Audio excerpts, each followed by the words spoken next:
La infertilidad y las alteraciones estéticas son preocupaciones relevantes del síndrome de ovario poliquístico. Sin embargo, no son las únicas complicaciones. Es un síndrome tan heterogéneo que su presencia puede variar desde dichas manifestaciones hasta el desarrollo de distintos cánceres. Si quieres saber más al respecto, sigue viendo este video. Estaré escudriñando paso a paso lo que es el síndrome de ovario poliquístico. Sin nada más que decir, bienvenido a Raimed. En el video de hoy vamos a estar hablando sobre lo que es el síndrome de ovario poliquístico y vamos a empezar definiéndolo. Tenemos de que es un síndrome endocrino y metabólico muy heterogéneo, en donde sus manifestaciones van a variar de acuerdo a la presentación fisiopatológica del mismo, en donde podemos tener un hiperandrogenismo, irregularidad menstrual, inclusive alteraciones de lo que sería el metabolismo graso. Pero ¿por qué es tan importante el síndrome de ovario poliquístico? Vamos a partir en primera instancia de que es la principal causa de infertilidad y es por mera probabilidad, ya que estas son pacientes que regularmente ovulan poco, tienen una anovulación o una oligovulación y que por ello, por mera probabilidad, si está ovulando menos, pues tiene menos posibilidad de que un óvulo sea fecundado y que tenga una gestación. Pero además de esto, es un síndrome que aumenta el riesgo para el desarrollo de distintas entidades, como sería la obesidad, la dislipidemia, prediabetes, diabetes, apnea obstructiva del sueño, enfermedades cardiovasculares, hiperplasia o inclusive el carcinoma endometrial. Entonces es extremadamente relevante por eso. Desde el punto de vista fisiopatológico, ¿por qué se desarrolla el síndrome ovario poliquístico? Tenemos alteraciones o factores genéticos. Llámese alteraciones genéticas per se, que regularmente, pues claramente la mamá de la paciente o familiares aledaños a la misma, pues ya tienen el síndrome ovario poliquístico. Pero además de esto, para que se desarrolle dicha expresión genética, debemos tener algunos condicionantes o factores ambientales. Llámese sedentarismo, transgresión alimentaria, que tenga otra alteración hormonal. Todo esto me va a llevar a que el organismo me empiece a producir andrógenos. Hay un exceso de los mismos. Y pues vamos a tener distintas vías fisiopatológicas. En primera instancia, los andrógenos me van a afectar el funcionamiento anormal de lo que sería el eje hipotálamo-hipófisis, aumentando el ratio entre la hormona luteinizante y la folículo estimulante. Sabemos que son hormonas de extremada relevancia. Vamos a dibujar por acá, si tuviéramos un ovario, y vamos a dibujar folículos más pequeños en su interior. La producción de estos folículos como tal va guiado por la hormona por la hormona luteinizante, la LH, ¿vale? Ahora, de todos estos folículos que se seleccionan en cada ciclo menstrual, solamente uno va a crecer lo suficiente para ser el folículo dominante, que al final se termina transformando o liberando lo que sería el óvulo. Ahora, para que se desarrolle ese folículo, debemos tener niveles elevados de la FSH, y eso no sucede en el síndrome ovario poliquístico. Justamente ese exceso de andrógenos lo que va a hacer es que me disminuye la producción de la FSH, por lo cual vamos a tener muchos folículos pequeños que nunca se desarrollan, dándome la característica típica del síndrome de ovario poliquístico. Se llama así justamente por eso. Entonces, a nivel ovárico vamos a tener un aumento del crecimiento de folículos pequeños. Sin embargo, vamos a tener una anovulación en el paciente, ya que no se va a madurar ningún folículo de forma definitiva y no se va a dar la ovulación. Por otra parte, este exceso de andrógenos me va a generar alteraciones a nivel de los adipocitos. ¿Qué va a generar? Me va a disminuir lo que sería la adiponectina. Y esta es una proteína de gran importancia, ya que la disminución de la misma me perpetúa mucho más el hiperandrogenismo, pero además de esto me genera una resistencia a la insulina. Resistencia a la insulina que es de gran importancia para entender el por qué los pacientes con síndrome ovario poliquísticos llegan a tener obesidad, llegan a tener acantosis nigricans o llegan a tener inclusive condiciones cardiovasculares. Y es justamente por esta condición. Además de esto, la insulina actúa de forma sinérgica con la LH, aumentando la producción de andrógenos en las células de la TEC. Entonces se va a perpetuar mucho más ese exceso de andrógenos. Además de esto, la misma insulina me disminuye la producción hepática de las globulinas fijadoras de hormonas sexuales, por lo que vamos a tener un porcentaje de hormonas sexuales libres en sangre mucho más alto, mucho más predispuesto a actuar, y es donde empieza a aparecer lo que sería el hirsutismo, los cambios en la voz, el acné, y en casos mucho más severos lo que sería la virilización. Principalmente esto sería el resumen fisiopatológico de lo que es el síndrome ovario poliquístico, entendiendo el por qué se desarrolla el hiperandrogenismo, la irregularidad menstrual y los cambios metabólicos en estos pacientes. Ahora, vamos a centrarnos en cada una de las facetas. Hiperandrogenismo. La principal manifestación del hiperandrogenismo va a ser el hirsutismo y el acné. Por parte del hirsutismo, hace referencia a la cantidad anormal de vello corporal. Sin embargo, debemos tener en cuenta algo, y es que este vello corporal debe seguir un patrón sexual. Es decir, debe crecer en áreas donde regularmente una mujer no crece, como sería el área del bigote, la barba, tórax, abdomen, inclusive en la espalda. Si, por ejemplo, la mujer tiene una producción de vello mucho más alta de normal, pero no sigue un patrón sexual, esto es lo que conocemos como hipertricosis y es un término totalmente distinto a un hirsutismo. Para saber mucho más la diferencia, les voy a dejar un video fijado donde lo explico claramente para que puedan diferenciarlo. Ahora, el hiperandrogenismo nosotros lo vamos a diagnosticar clínicamente en el paciente a través de distintas escalas. Una de ellas es la de Ferryman-Caldwell, que es esta que tenemos acá, en donde podemos evaluar en el paciente o en la paciente como tal cuáles son las áreas donde tiene vello corporal que regularmente no debería tener. Evaluar lo que sería el área del bigote, la barba, tórax, abdomen, área genital, brazos, piernas y lo que sería la espalda. Se requieren 8 puntos por regla general para realizar el diagnóstico del hiperandrogenismo a través de esta escala. Pero además de esto, debemos tener en cuenta la etnia de la paciente, ya que por ejemplo, en algunas zonas mediterráneas se requiere un valor un poquito más alto, de 9 a 10 puntos. Y por ejemplo, en la población asiática hacemos el diagnóstico desde un valor mucho más ínfimo, de 3 o inclusive alguna literatura dice 4 puntos, ya que son etnias las cuales regularmente no manejan mucho vello corporal, sobre todo lo que son las mujeres. Ahora, por su parte del acné, este se presenta en el 60% de los casos. Sin embargo, debemos tener claro algo y desarraigar algo de nuestra mente.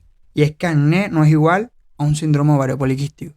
Y con mucha frecuencia vemos eso, de que cualquier mujer que tenga acné le inician un manejo del síndrome ovario poliquístico sin tener en cuenta que el acné puede ser causado por otras alteraciones hormonales. Entonces, si bien el acné puede presentarse en el síndrome ovario poliquístico, no todo acné me va a llevar a que yo deba pensar en este diagnóstico. Entonces, ¿cuándo lo debo sospechar principalmente? Cuando tengo una paciente que ya viene con tratamiento habitual para el acné, sin embargo, no tiene mejoría. Y que además de esto tiene lesiones inflamatorias, que tiene calor, rubor, pústulas, inclusive se le llegan a sedar o algo. Todas estas son características que me está diciendo que el tratamiento habitual no está funcionando y que quizás haya alguna alteración mucho más severa como sería un SOP por detrás de esa paciente.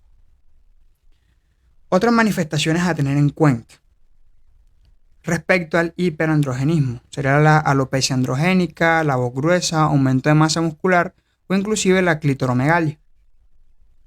Cabe recalcar de que claramente el hiperandrogenismo también se puede diagnosticar a través de pruebas de laboratorio.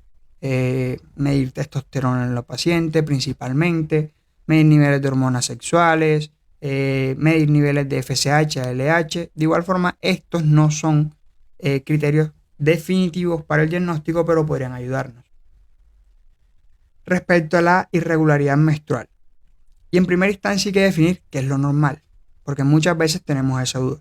Y pues va a depender de qué tanto tiempo la paciente esté con su periodo regular o haya iniciado lo que sería su menarquia. Entonces, si estamos en el primer año posmenárquico, es decir, el primer año posterior a la primera menstruación, yo voy a considerar como normal los ciclos menstruales que duren entre 21 y 45 días. Ahora, si ya supero este año y la paciente está mucho más desarrollada, yo voy a considerar ciclos normales de 21 a 38 días. Ahora, algo que siempre se va a considerar patológico es cuando yo tengo un ciclo menstrual que dura menos de 19 días o más de 45. Ya esto no es normal y hay que empezar a pensar en distintas causas o etiologías que estén causando, valga la redundancia, esa alteración. Ahora, por su parte, puede llegar el punto, sobre todo en el contexto de que se prolongue lo que sería el ciclo menstrual en la mujer. Y ahí entran algunos conceptos que nos pueden embolatar o enredar un poco, pero que debemos tener claro, como sería la amenorrea secundaria y la oligomenorrea. Cuando hablamos de amenorrea, cuando hay más de 90 días sin periodo menstrual, ¿vale? Ahora, cuando hablamos de oligomenorrea, va a depender del periodo posmenárquico de la paciente. Si tiene menos de un año, se considera oligomenorrea cuando el periodo le viene 6 veces en el año. De 1 a 3 años posmenárquicos, cuando le viene 8 veces al año. Y cuando tiene más de 3 años posmenárquico, se considera cuando tenemos 9 menstruaciones durante un año. Además de esto, hay que evaluar en estos pacientes claramente el sangrado uterino anormal, en donde son pacientes que, caso contrario, no es que se le provoque una amenorrea, sino que con mucha regularidad están sangrando. Y esto debe hacernos pensar en alteraciones hormonales, dentro de ello el síndrome ovario poliquístico. Respecto al riesgo metabólico que tienen estos pacientes, hay que evaluar la parte de la obesidad. Algo característico es que los pacientes con SOP tienen una obesidad androide, es decir, se va a centrar sobre todo en lo que sería el abdomen, es una obesidad centrípeta. Van a tener acantosis nigricans, estatosis hepática, apnea obstructiva del sueño y pues claramente, como hemos visto, por todas las entidades que se puede desarrollar, son pacientes que tienen un riesgo cardiovascular. Además de esto, el SOP puede manifestarse con trastornos depresivos y conductuales.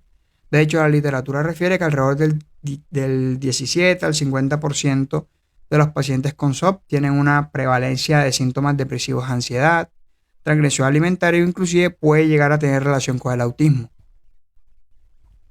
Ahora, ¿cuándo debemos tener una sospecha diagnóstica?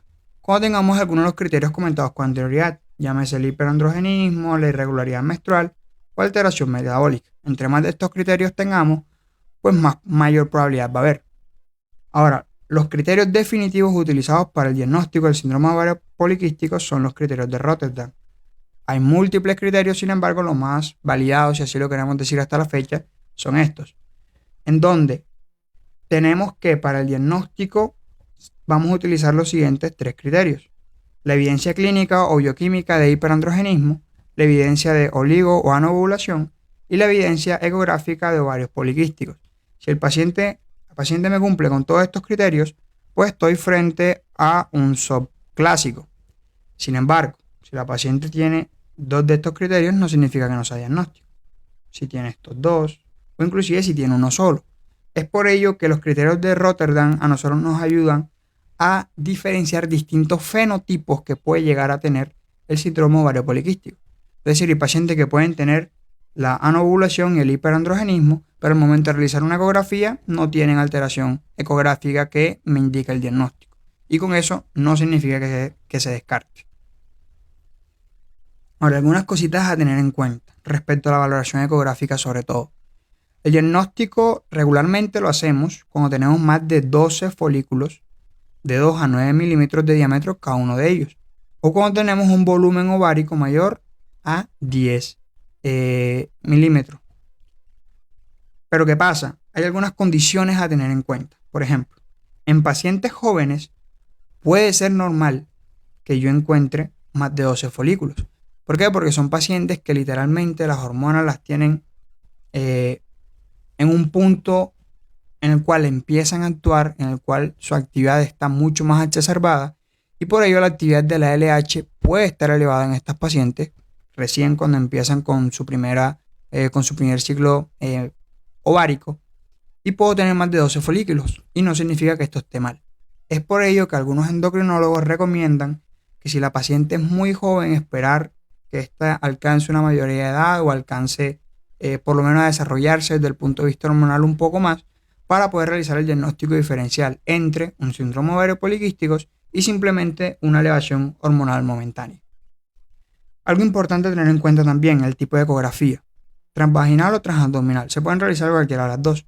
Sin embargo, la literatura refiere que si yo escojo la transabdominal, el criterio diagnóstico a evaluar es el volumen ovárico, porque la transabdominal no logra visualizar del todo los 12 folículos. Entonces es un poquito más complicado esa parte. Si la paciente viene con anticonceptivos, se debe suspender previamente, preferiblemente de 4 a 6 semanas antes de realizar la ecografía, ya que esto me puede dar pues falsos positivos. Y si tengo un solo quiste, cuerpo lúteo o un folículo dominante, esto me descarta la prueba por más que tenga el resto de criterios. Porque significa que si tiene un cuerpo lúteo, que está ovulando en el momento. Si tengo un folículo dominante, que la FSH está bien. Entonces, siempre debemos tener en cuenta esto. Si bien utilizamos los criterios diagnósticos, hay que tener en cuenta algunos condicionantes que nos van a dificultar en ocasiones la interpretación de los mismos. Aquí tenemos pues los distintos criterios que se utilizan para el diagnóstico del síndrome ovario poliquístico. Como les he comentado, quizás el criterio principal o los más utilizados son los criterios de Rotterdam, en donde en esta tabla nos muestran pues los distintos fenotipos que ya les estaba comentando con anterioridad. El fenotipo A es el clásico, es decir, el paciente que me cumple con la elevación de los andrógenos, con oligo o anovulación y con la evidencia ecográfica. Pero yo puedo tener un paciente con un fenotipo B, que tiene el hiperandrogenismo, tiene la oligovulación o la anovulación, pero no tiene alteración ecográfica. Puedo tener pacientes que tengan el fenotipo C, que es que tenga el hiperandrogenismo, no tenga ovulación, pero tenga la manifestación ecográfica. O puedo tener el fenotipo D, que es el menos común de todos, que es aquel paciente que tiene la anovulación, tiene alteración ecográfica, pero no tiene el hiperandrogenismo. Por eso les comentaba en primera instancia la gran diversidad de manifestaciones clínicas que puede llegar a tener este síndrome de ovarios poliquísticos. De igual forma, siempre recalcar, ante cualquier causa de un hiperandrogenismo o de anovulación, es muy importante realizar el diagnóstico diferencial, ya que el síndrome ovario poliquístico no es la única causa. Ahora, seguimientos especiales que requieren estos pacientes. Como les había comentado, el SOP, pues predispone a una alteración metabólica, predispone a todo lo que es obesidad, dislipidemia, diabetes, hipertensión, hígado graso, entre otras condiciones. Y todo esto se debe realizar un seguimiento en los pacientes. Es decir, básicamente evaluar el riesgo cardiovascular de los mismos. Por ello, los pacientes con SOP deben evaluar su peso, es decir, la ganancia del mismo o la pérdida del mismo, para evaluar si las condiciones clínicas que estamos instaurando y el manejo está siendo efectivo, cada 6 a 12 meses. Se le debe realizar perfil lipídico, se le debe realizar monitorización de la tensión arterial de forma anual y metabolismo de carbohidratos de 1 a 3 años. Ya va a depender mucho del paciente cada cuánto. Ahora, otros seguimientos especiales. Ojo con la apnea obstructiva del sueño, mucho cuidado con los trastornos de depresión y ansiedad, o inclusive con el deseo de fertilidad, porque si yo tengo una paciente con SOP y te comenta, no, yo no quiero anticonceptivo, yo quiero tener hijos, pues de igual forma eso es un seguimiento especial que nosotros debemos hacer. Ahora, respecto al tratamiento, debemos partir del hecho de que son múltiples condiciones a tratar. Debemos mejorar las condiciones androgénicas, debemos disminuir el riesgo metabólico y de acuerdo a si la paciente no quiere tener hijos, por ejemplo, instaurar la anticoncepción, o caso contrario, si quiere tener hijos en el momento, pues inducir lo que será la ovulación. Además de esto, el tratamiento debe tener como énfasis también el prevenir la hiperplasia y el carcinoma endometrial, que termina siendo relativamente frecuente a largo plazo en estos pacientes.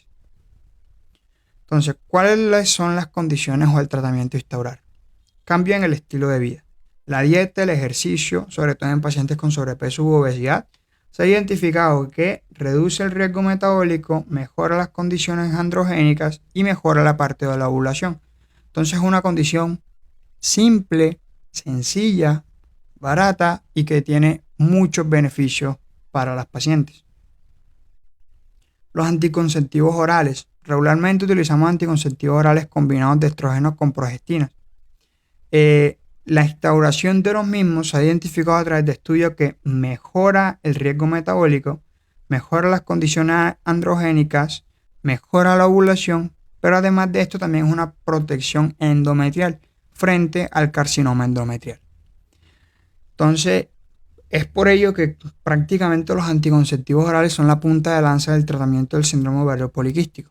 Claramente vamos a utilizar otros coadyuvantes por detrás, pero termina siendo quizás lo más relevante. Claramente partimos del hecho de una paciente joven que no quiere tener hijos por el momento.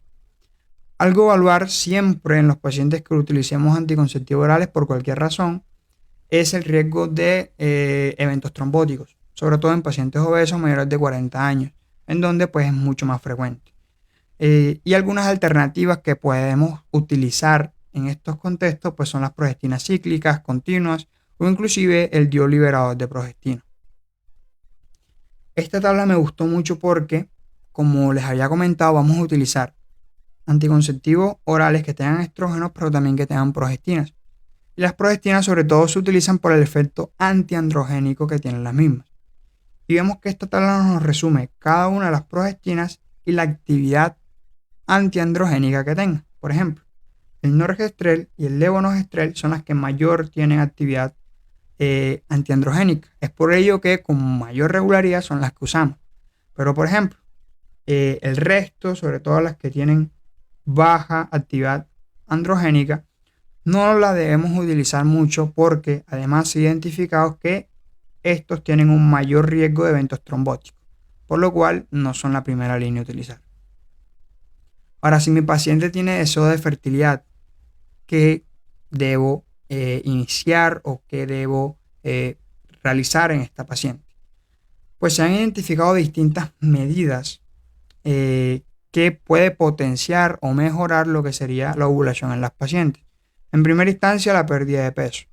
Es de bajo costo, no incrementa el riesgo de complicaciones como la multiparidad y pues es económico. Se ha identificado que puede mejorar mucho. El letrozol, siendo como manejo de primera línea, de igual forma. Y ya pues medidas quizás un poquito más invasivas, como sería el suministrar contenido hormonal, lo que serían hormonas estimulantes de la FSH y de la LH, la perforación ovárica o inclusive la fertilización in vitro, pero son medidas que tienen un costo mucho más alto y que regularmente tienen complicaciones como la multiparidad y complicaciones de la misma mucho más frecuentes. Otro tratamiento, la metformina, es un fármaco bastante usado en el síndrome ovario poliquístico. De hecho, se debe usar como coadyuvante a los anticonceptivos orales y es un fármaco que tiene un efecto pleiotrópico. Con esto quiero decir de que actúa a distintos niveles, disminuyendo el riesgo metabólico, mejorando la ovulación, disminuyendo los niveles de andrógeno y demás, entonces por eso están usados. Y tenemos la espironolactona de igual forma, que tiene un efecto antiandrogénico.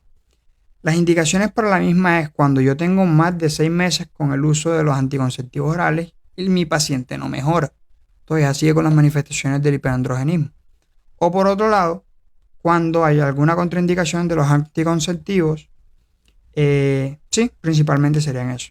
Otras medidas es instaurar contenido hormonal, lo que será hormonas que me predispongan o me faciliten lo que sería la secreción de la LH y la FSH o inclusive las estatinas, que de igual forma me van a ayudar en el contexto metabólico. Con esto hemos terminado el video de hoy, espero que te haya gustado. Si es así, considera suscribirte al canal y activar la campana de notificaciones para que estés atento a todo nuestro contenido. Próximamente estarán apareciendo 2 videos que sé que serán de gran ayuda para ti.